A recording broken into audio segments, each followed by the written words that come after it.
Hello everyone, welcome to the day 18 of our React.js series. So हमने एक video बनाई थी जिसमें हमने एपीआई कॉलिंग पे बात की थी। तो इस वीडियो में हम एक्सियोस पे थोड़ी बातचीत करने वाले हैं। तो एक्सियोस क्या है बेसिकली? एक्सियोस मतलब अगर आप रिएक्ट सीख रहे हो और एपीआई से डेटा फेच करना चाहते हो तो एक्सियोस एक बहुत ही इंपॉर्टेंट टूल है। सिंपल वर्ड्स में अगर मैं तुम्हें कहूँ तो एक्सियोस एक थर्ड पार्टी लाइब्रेरी है जो हमें बैकएंड से डेटा लेने और भेजने में हेल्प करती है। तो चलो अब एक चीज समझते हैं। जैसे यहाँ पे मैंने एक बटन बनाई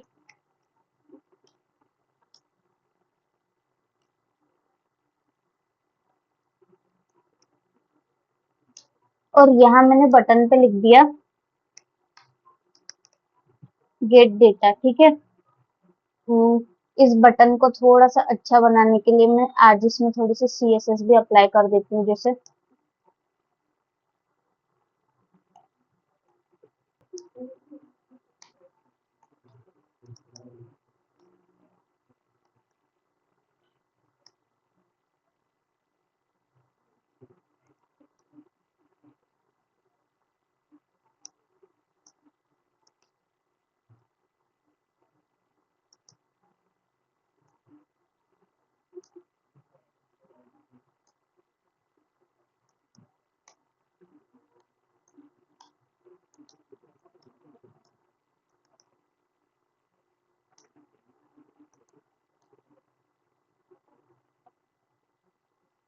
ठीक है, तो ये एक मैंने बटन बना दी।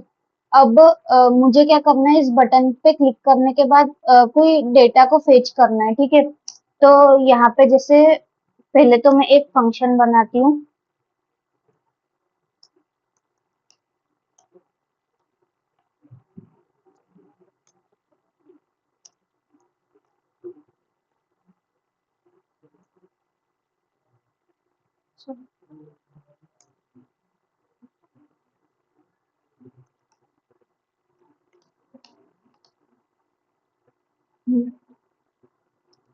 और इसमें हम कंसोल लॉग करते हैं।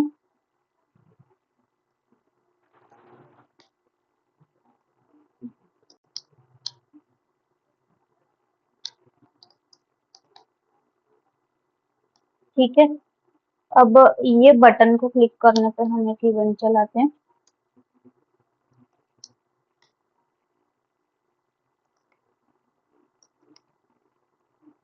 ठीक है। एक अब इसको इंस्पेक्ट करते हैं। ठीक है।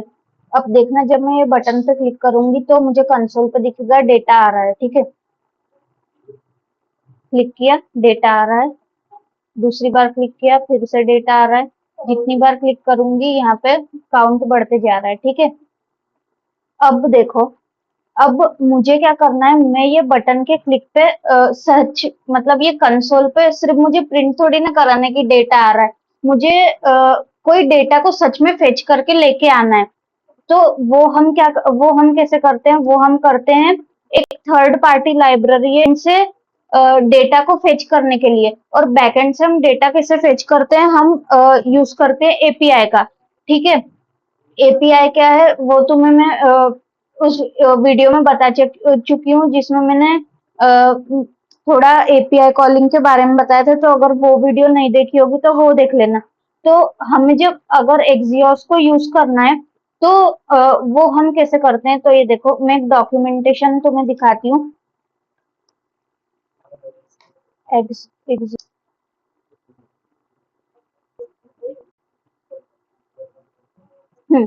ये ये हम इस वेबसाइट पे आ गए। तो ये देखो, अगर हमें इसे यूज करना है तो हमें ये कमांड चलानी पड़ेगी, npm install axios। तो ये देखो, सबसे पहले इसे इंस्टॉल हम कर लेंगे। तो अपने फोल्डर के अंदर जाते हैं, फोल्डर। ठीक है। अब ये कमांड को चलाते हैं। तो ये हमारी लाइब्रेरी इंस्टॉल हो गई। तो इसको इंपोर्ट कर लेना अगर यूज करना हो तो।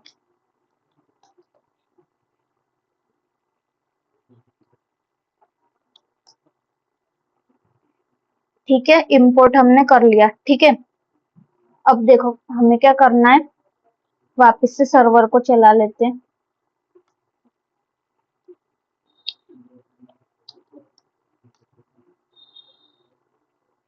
ठीक है, हमारा सर्वर फिर से स्टार्ट हो गया। अब ये देखो मुझे क्या करना है, मुझे डेटा को फेच करना है। ठीक है, तो यहाँ पे मैं लिखूंगी एक्सियोस और मुझे डेटा लेके आना है, मतलब गेट करना है, तो उसके लिए मेथड है गेट, एक्सियोस डॉट गेट। अब हमें यहाँ पे कोई एपीआई देनी पड़ती है। ठीक है, तो एपीआई कहाँ से लाएंगे, तो यहाँ एक मैं वेबसाइट पे जाती हूँ, लॉरेम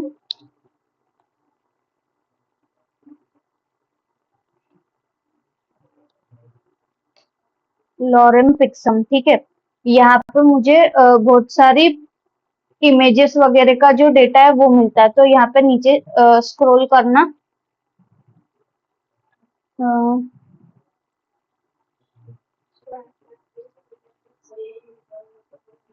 यहाँ पे देखो यहाँ पे हमें लिस्ट मिल रही है इमेजेस वगैरह की, और यहाँ पे एक और है जिसमें हम लिमिट वगैरह ले सकते हैं। तो इस वाली पे जाओ। अब ये देखो ये हमें इस तरीके से दिख रहा है ना, तो यहाँ पे हम जेसन फॉर्मेट में भी देख सकते हैं। ठीक है, ये जेसन फॉर्मेट में आ गया। और अगर तुम्हें हमेशा जेसन फॉर्मेट में देखना है ना, तो क्रोम का एक एक्सटेंशन होता है जेसन व्यू नाम का, उसको तुम ऐड कर लेना तुम्हारे क्रोम में, तो तुमको ये जो डेटा है वो जेसन फॉर्मेट में दिखने लगेगा। अब जेसन फॉर्मेट क्या होता है, तो जेसन मतलब होता है जावास्क्रिप्ट ऑब्जेक्ट नोटेशन। जैसे जब भी कोई डेटा इंटरनेट पे, मतलब जो भी डेटा है वो किस फॉर्मेट में है, वो जेसन या तो फिर एक्सएमएल फॉर्मेट में होता है। जैसे अगर एग्जांपल दूं, तो इंस्टाग्राम पे अगर हम कुछ डेटा देख रहे हैं, तो वो जेसन फॉर्मेट में आ रहा है। ठीक है, बैकएंड से। तो ठीक है, इसको कॉपी करना और यहाँ पे कर दो तुम इसको पेस्ट। ठीक है, अब ये जो आ रहा है इसे हमें किसी वेरिएबल में स्टोर करवा लेते हैं, जैसे कि मैंने यहाँ पे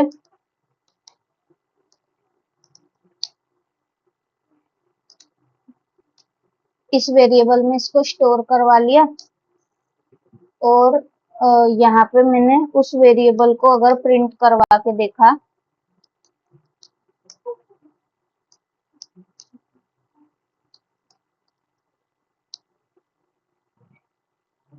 ठीक है, तो अब देखो यहाँ पे जो हमें डेटा मिला ये प्रॉमिस के फॉर्म में मिला। तो अभी हमें ये जो डेटा है ये प्रॉमिस के फॉर्म में नहीं चाहिए, एक्चुअल डेटा हमें चाहिए। तो इसको हम कैसे हैंडल करते थे, उस वीडियो में बताया था, असिंक अवेट का यूज करके। तो इस फंक्शन को तुम लिख दो असिंक, और यहाँ पे लिख दो अवेट, मतलब जब तक जो डेटा है वो नहीं आएगा तब तक तुम वेट करो। ठीक है, तो अब मैं रिलोड करती हूँ और अब क्लिक करती हूँ, तो अब डेटा जो है वो एकदम से नहीं आएगा, वो कुछ मिली सेकंड के बाद आएगा। देखो मैंने क्लिक किया, थोड़ी देर के बाद आया। ठीक है, अब यहाँ पे तुम डेटा में देखो तो तुम्हें यहाँ पे बहुत सारा डेटा मिल रहा है। ठीक है, अगर मैं यहाँ पे लिमिट दे दूं, जैसे लेट से 30 की, तो तुम्हें 30 मतलब 30 डेटा मिलेगा। ठीक है, 1 मिनट यहाँ पे टाइम लगेगा, मैंने क्लिक किया है, आ जा। एक बार फिर से reload करके फिर से क्लिक करके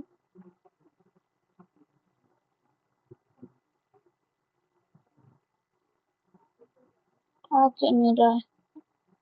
आ गया, देखो थोड़ी देर के बाद आता है ये। ठीक है, तो यहाँ पे मुझे 30 रोज का डेटा मिला। अब यहाँ पे तुम बोल रहे होगे कि 29 लिखा है, तो ये जीरो से भी तो स्टार्ट हुआ है ना। ठीक है, तो अब देखो, अब ये हमने डेटा को गेट कर लिया। ठीक है, एक मेथड होती है हमारे पास post method, axios axios dot post. ठीक है, तो वो क्या करती है, पोस्ट से हम बैकएंड को कुछ रिक्वेस्ट भेजते हैं। मतलब हम जैसे कभी रजिस्टर कर रहे हैं, मतलब कोई वेबसाइट पे अपना अकाउंट बना रहे हैं बेसिकली, तो एक रिक्वेस्ट को पोस्ट कर रहे हैं हम, मतलब बैकएंड के लिए, बैकएंड पे, ठीक है। तो इसमें हम क्या, इसको कैसे लिखते हैं हम, एक डेमो ही बता रही हूँ, क्योंकि उसके लिए हमें पोस्टमैन उसका यूज करना पड़ेगा, तो वो अभी मैं बता नहीं रही हूँ। तो यहाँ पे अगर मैंने लिखा axios.post, तो इसको लिखने का तरीका क्या है, सबसे पहले तो हमें यहाँ पे यूआरएल प्रोवाइड करना पड़ता है जहाँ पे हमें डेटा को भेजना है, ठीक है। और यहाँ पे हमें जो डेटा डालना है, जैसे हमें अगर वेबसाइट पर रजिस्टर करना है तो हमें क्या क्या डालना पड़ेगा, जैसे यूजर नेम हो गया, तो यूजर नेम लेट से मैंने दे दिया एबीसी, और यहाँ पे मैंने डाल दिया यूजर यूजर पासवर्ड, ठीक है। और पासवर्ड मैंने लिख दिया जैसे ABC123, ठीक है। तो यहाँ पे क्या होगा, ये जो है पोस्ट मेथड से क्या होगा, ये जो यूआरएल है यहाँ पे डेटा जाएगा ये वाला, और बैकएंड पे रिक्वेस्ट होगी, और बैकएंड क्या करेगा, कुछ रिस्पॉन्स हमें फ्रंट एंड पे भेजेगा, ठीक है। तो ये हो गई पोस्ट मेथड। अब एक और मेथड हमारे पास रहती है, वो है axios.patch, ठीक है। तो ये किस लिए रहती है, ये अपडेट करने के लिए रहती है, मतलब अपडेट करने का काम करती है डेटा का। जैसे हम किसी वेबसाइट पे हमारे डेटा को, हमारे प्रोफाइल को अपडेट करना चाहते हैं, या तो फिर हमारे पासवर्ड को चेंज करना चाहते हैं, तो हम इस मेथड का यूज करते हैं, ठीक है। और एक मेथड होती है axios डॉट डिलीट। तो इससे जैसे हमें किसी वेबसाइट से हमारा जो डेटा है वो अगर हमें डिलीट करना है, तो हम इसका, हमारा अकाउंट अगर डिलीट करना है तो हम इसका यूज कर सकते हैं, ठीक है। तो axios डॉट गेट से हमें क्या डेटा मिलता है, axios डॉट पोस्ट से हम बैकएंड को कुछ रिक्वेस्ट भेजते हैं, और साथ में हमारा डेटा भी भेजते हैं। axios डॉट पैच से हम डेटा को अपडेट करते हैं, जैसे हम हमारी प्रोफाइल को अपडेट कर रहे हैं, या हमारे पासवर्ड को चेंज कर रहे हैं किसी वेबसाइट पे। और axios डॉट डिलीट से हम डेटा को डिलीट कर रहे होते हैं, जैसे कि हम हमारी प्रोफाइल को किसी वेबसाइट से डिलीट कर रहे हैं, ठीक है। तो इस वीडियो में हमने बस मतलब एक्सियोस की ये 4 मेथड देखी। वीडियो बहुत छोटा है, और मुझे ये तुम्हें समझाना था हमारा जो प्रोजेक्ट बनने वाला है उसके पहले। तो ठीक है, इस वीडियो में इतना ही। Thank you so much for watching. मिलते हैं नेक्स्ट वीडियो में। बाय।